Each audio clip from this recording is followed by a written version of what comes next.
Hello! Hi! అందరికీ నమస్కారం అండి. Welcome to Pushpa magic kitchen. ముందుగా మా ఛానల్‌ని చూస్తున్నట్లయితే ప్లీజ్ సబ్స్క్రైబ్, ప్లీజ్ సపోర్ట్ మీ. ఈరోజైతే సంక్రాంతి స్పెషల్ అండి. అరిసెలు ఎంతో టేస్టీగా, ఈజీగా, సింపుల్‌గా ఇంట్లోనే చేసుకోవచ్చు. అరిసెలంటే వామ్మో! అరిసెలా చాలా కష్టంగా ఉంటది. పాకం రాదు, ఏమి రాదు అని అనుకుంటూ ఉంటారు. అదేముండదండి. చాలా సింపుల్‌గా చేసుకోవచ్చు ఇంట్లో అయితే.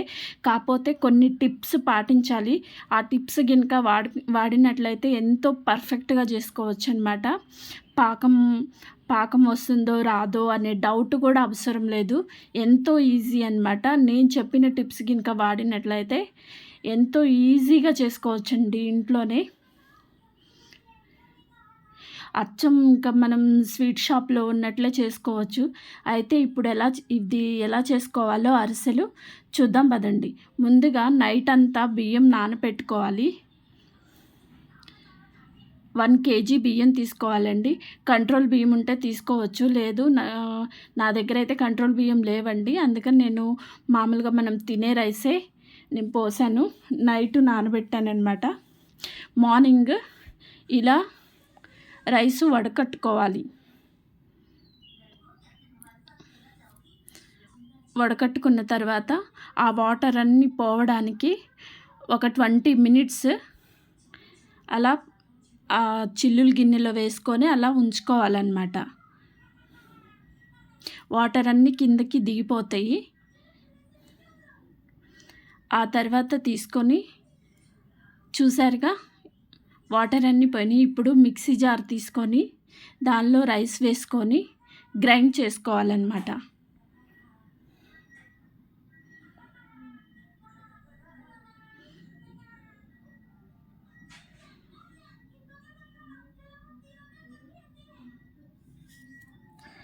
ఒకప్పుడైతే ఎంతో కష్టం అనిపించేది. అలా గ్రైండ్ చేసుకున్నాక కొంచెం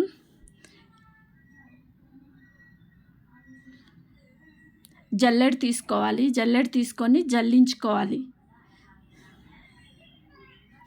జల్లెడ మట్టుకు చాలా సన్నవి ఉంటాయి కదా హోల్స్, ఆ జల్లెడ తీసుకోవాలండి. జల్లించుకున్న తర్వాత ఆ జల్లెడలో మిగిలిపోతుంది కదా, చూసారుగా ఎంత స్మూత్‌గా ఉందో పిండి, ఎంత మెత్తగా ఉందో.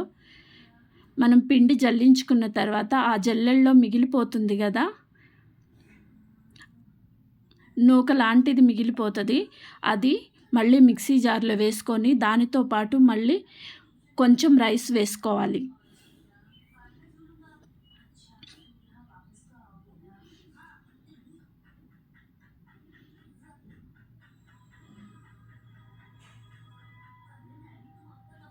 కొంచెం రైస్ వేసుకున్న తర్వాత మళ్ళీ మనం గ్రైండ్ చేసుకోవాలి. ఇలాగా క్లాత్‌లో పోసేసి అవి డ్రై అయిపోయిన తర్వాత మళ్ళీ అదంతా ఉండదండి. ఎంతో ఈజీ అనమాట. దానికి చాలా టైం పడుతుంది. మనం క్లాత్ మీద వేయాలి, ఎట్లా వేయాలన్నమాట. అదంతా అవసరం లేదండి. నేను చెప్పిన విధంగా చేస్తే ఎంతో ఈజీగా అయిపోతుంది. లాస్ట్‌లో ఉంది కదా, ఇలా పిండి మొత్తము గ్రైండ్ చేసుకున్నాక లాస్ట్‌లో మిగిలిపోతుంది కదా ఆ నూక మొత్తము, అది మనం సైడ్‌కి పెట్టుకోవాలి. మళ్ళీ పిండి కొంచెం పడితే మళ్ళీ మనం అది గ్రైండ్ చేసుకొని మళ్ళీ వేసుకోవచ్చనమాట. ఇలా మొత్తం పిండి జల్లించుకున్న తర్వాత అలా అదుముకోవాలండి. అలా ఒత్తుకొని పెట్టుకోవాలి. లేకపోతే పిండి ఆరిపోతుందనమాట. ఆ తర్వాత పాకం చేసుకుందాం రండి. నేను 1 కేజీ రైస్‌కి నేను 750 గ్రామ్స్ బెల్లం తీసుకున్నానండి.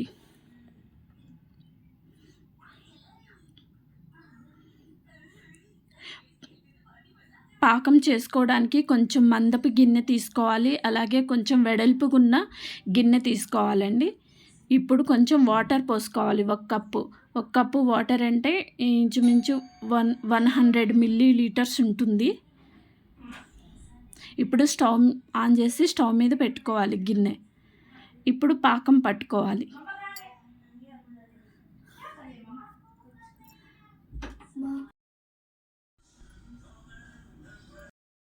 అరిసెలకి పాకం కుదిరితే చాలండి. అరిసెలు ఇంకా వచ్చేసినట్టే. ఎంతో పర్ఫెక్ట్‌గా వచ్చినట్లే అరిసెలు. కానీ పాకంలోనే ఉంటది అరిసెలకి. ఇప్పుడు బెల్లం మొత్తం కరిగిన తర్వాత బెల్లం పాకము వడకట్టుకోవాలి. దానిలో ఉన్న ఇసుక, ఇంకా డస్టు ఏమన్నా ఉంటే పోతుంది. ఇప్పుడు వేరే గిన్నె తీసుకొని ఆ గిన్నెలో పాకం పోసుకోవాలి.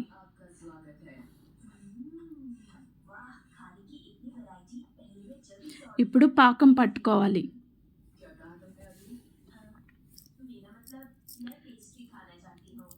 అరిసెల పాకంకి కొంచెం చాలా టైం పడుతుందండి.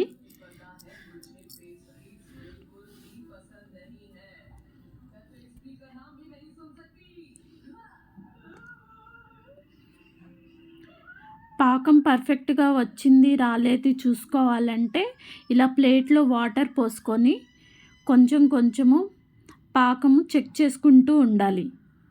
ఇలాగా.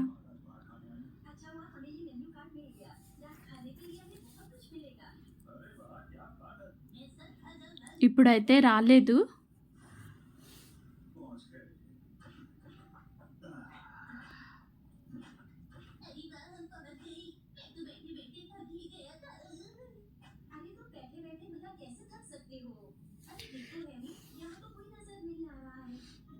చెక్ చేసుకుంటూ ఉండాలండి పాకము.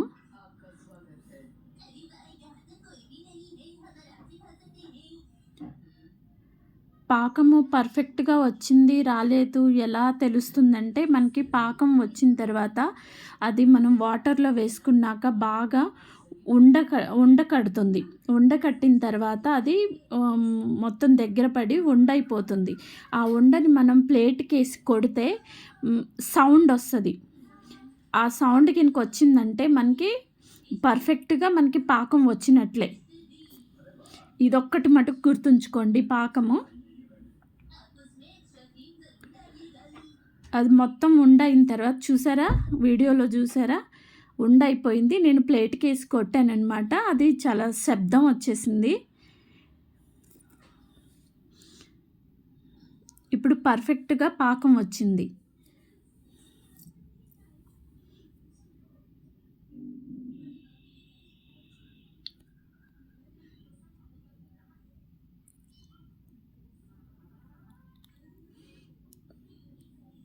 చాలా ఈజీ అండి. కొంచెం టిప్స్ గినక మనం గుర్తుపెట్టుకొని పాటిస్తే ఇప్పుడు స్టవ్ ఆఫ్ చేసుకున్న తర్వాత పాకం వచ్చిన తర్వాత కొంచెం కొంచెం పిండి వేసుకుంటూ కలుపుకోవాలన్నమాట.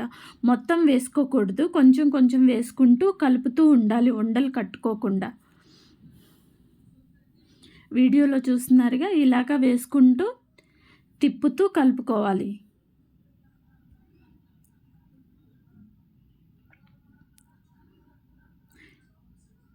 ఉండలు కట్టకుండా మొత్తం బాగా కలుపుకోవాలి. ఇప్పుడు కింద పెట్టుకొని మనం పిండి వేస్తూ ఉంటే ఆ పాకం అనేది చాలా గట్టి పడుతుంది. మనకి ఆ గంటె కూడా తిరగదనమాట. అందుకని మనం కింద పెట్టుకొని గిన్నె మనం కింద బాగా గట్టిగా పట్టుకొని పిండి వేసుకుంటూ తిప్పాలి. ఇదిగో చూసారుగా ఇలాగా ఒక్కొక్క తర్వాత అయితే అసలు మనకి గంటె కూడా తిరగదనమాట. గట్టిగా తిరుగుతుంటే ఆ గంటె ఇరిగిపోద్ది. నా దగ్గర అయితే గంటె లేదు కాబట్టి బాగా గట్టి గంటెలు కూడా లేవు. అందుకని నేను ఇలా చపాతీ కర్ర పెట్టి తిప్పాననమాట.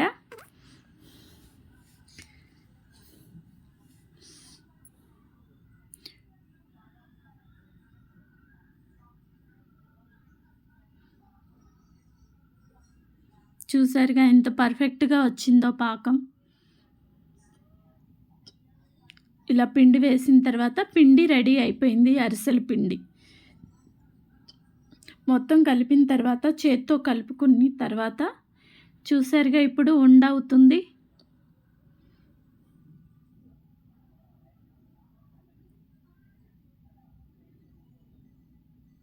అలాగా.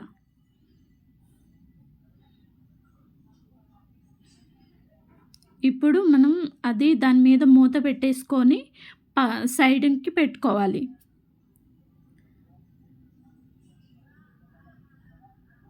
దాని మీద మూత అయితే పెట్టుకోవాలండి, పిండి ఆరిపోకుండా. ఇప్పుడు మనం అరిసెలు చేసుకోవాలంటే మనం వేరే గిన్నెలో తీసుకొని కొంచెం కొంచెము పిండి మనం అరిసెలు చేసుకోవాలన్నమాట. ఇప్పుడు స్టవ్ ఆన్ చేసి కడాయి పెట్టుకొని దానిలో నూనె వేసుకోవాలి. నూనె మటుకు అరిసె మునిగే అంతా వేసుకోవాలండి నూనె. నేనైతే కేజీ నూనె వేశాను. నేను సన్ఫ్లవర్ ఆయిల్ వేశాను, నెయ్యి కూడా వేస్తారు. అయితే నేను ఆయిల్ వేసుకున్నాను. శనగ నూనె మటుకు వాడకూడదండి, ఎందుకంటే అది స్మెల్ వస్తుంది కాబట్టి శనగ నూనె. నేనైతే సన్ఫ్లవర్ ఆయిల్ వాడాను. ఇలా వేరే గిన్నెలో పిండి తీసుకున్న తర్వాత ఇప్పుడు ఉండ చేసుకోవాలి. మనకి ఎంత సైజులో కావాలంటే అరిసె మనకి ఎంత సైజులో కావాలంటే అంత సైజు తీసుకొని, ఇది ఆయిల్ ప్యాకెట్ అన్నమాట. దానికి ఆల్రెడీ ఆయిల్ ఉంది. ఆయిల్ ప్యాకెట్ లేకపోతే వేరే కవర్ తీసుకొని ఆ కవర్కి ఆయిల్ అప్లై చేసుకొని, చేతికి కూడా అప్లై చేసుకొని ఆయిల్ అలా అరిసెలాగా ఒత్తుకోవాలి. కొంచెం మందంగా ఒత్తుకోవాలండి అరిసెలు.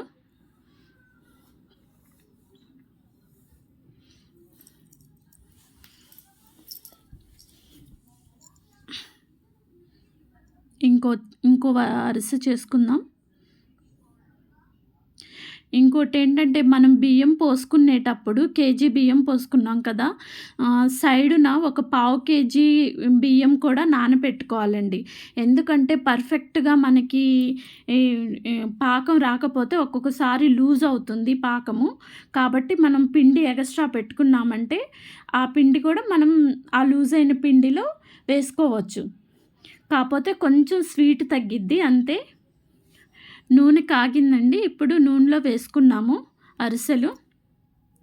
అరిసెలు జాగ్రత్తగా చేసుకోవాలండి. ఒక్కొక్కసారి అయితే పగిలిపోతాయి అన్నమాట. అరిసెలు చిందించి కొడుతుంది ఆయిల్. జాగ్రత్తగా చేసుకోవాలి అరిసెలైతే. ఆయిల్ కూడా బాగా హీట్ అవ్వాలండి. ఒక సైడ్ కాలిన తర్వాత ఇంకో సైడ్ తిప్పుకోవాలి అరిసెల్ని.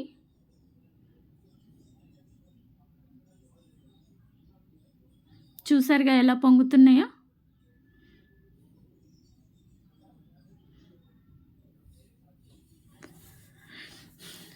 ఇప్పుడు రెడ్గా కాలిపోయినాయి. రెడ్గా ఫ్రై అయిన తర్వాత ఇలా అరిసెల గంటెలండి ఇవి. అరిసెల గంటెలు లేకపోతే మన ఇంట్లో అట్లకాడ లేకపోతే చిల్లులు గంటె ఉంటుంది కదా, దాంతో ఒత్తుకోవచ్చు. మనం అరిసెల్ని ఒత్తుకునేటప్పుడు లైట్గా ఒత్తుకోవాలండి. గట్టిగా ఒత్తుకున్నామంటే పిండి బయటకు వచ్చేస్తుంది. చూసారుగా ఇలాగా ఒత్తుకోవాలి.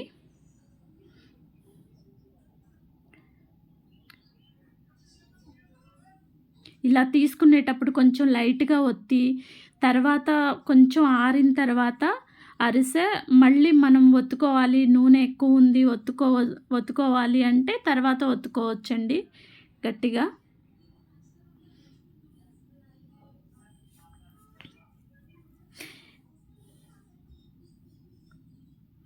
వంట రాని వాళ్ళు కూడా అరిసెలు ఈ టిప్స్ గనుక పాటిస్తే ఈజీగా చేసుకోవచ్చండి. అరిసెలు ఎప్పుడూ చెయ్యలేదు, మాకు కుదరవేమో అని అనుకోకుండా మనం గనుక ఈ చిన్న చిన్న టిప్స్ వాడితే గనుక అరిసెలు కూడా పర్ఫెక్ట్‌గా చేసుకోవచ్చు ఇంట్లోనే, మనం కొనుక్కునే పని లేకుండా.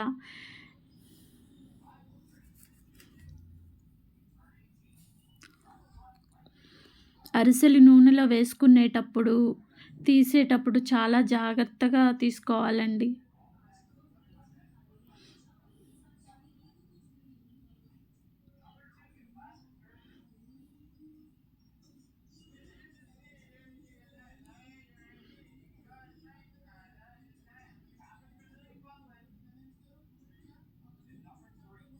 నూనె గినక కాగకపోతే అవి ఏంటంటే ఆ పిండి అనేది ఆయిల్‌లో కొంచెం వైట్‌గా వస్తది.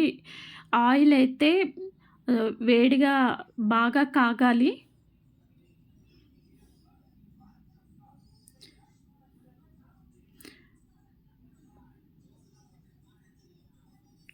ఎక్కువ అరిసెలు కూడా వేసుకోవద్దండి. ఎక్కువ అరిసెలు వేసుకుంటే ఏంటంటే ఒకదానికొకటి అతుక్కొని పోతాయన్నమాట. అతుక్కొని అవి రావు. నేను వేసుకున్న కడాయిలో అయితే 3 పడతాయి.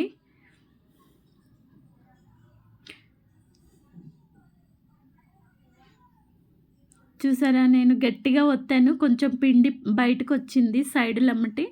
అందుకే గట్టిగా ఒత్తుకోకూడదు అరిసెలని, కొంచెం లైట్‌గా ఒత్తుకోవాలి.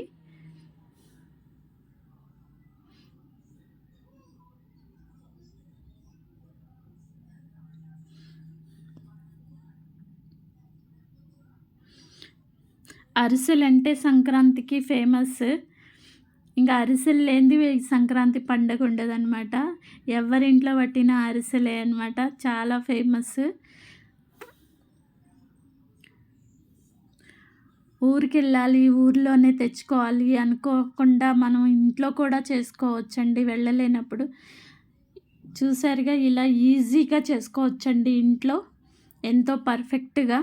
మా ఛానల్ గనుక మీకు నచ్చినట్లయితే please subscribe. Thank you for watching.